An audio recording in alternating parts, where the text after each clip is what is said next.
Alam mo ba kung ano yung nag-iisang trabaho na sobrang hirap? Yung pinakamahirap na trabaho? Trabaho na araw-araw OT? Trabaho na araw-araw paggising mo palang kailangan tatrabahuhin mo na? Trabaho na walang pahinga? Trabaho na walang sahod?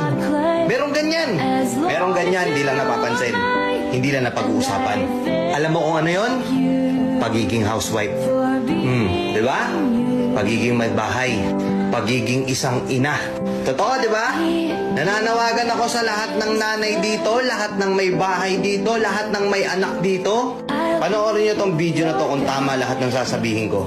Napakahirap pala talaga maging isang housewife, ano?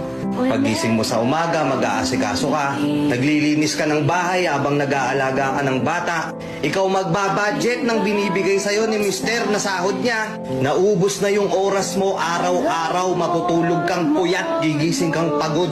Tapos bukas ganun ulit. Aasikasuhin mo yung bahay, aasikasuhin mo yung bata. Magluluto ka, maglalaba ka, maglilinis ka, mamamalansya ka, maghuhugas ka ng pinagkainan, ikaw gagalaw sa buong bahay. Tapos ano kapalit? Pag-uusapan ka ng ibang tao, palamunin ka lang daw. Tapos minsan kay questionin ka ba bakit wala nang natira sa pera? Saan mo dinala yung pera? Saan mo ginastos? Tapos ikaw sasagot ka, hindi mo ba nakikita? Hirap na ako mag-budget araw-araw.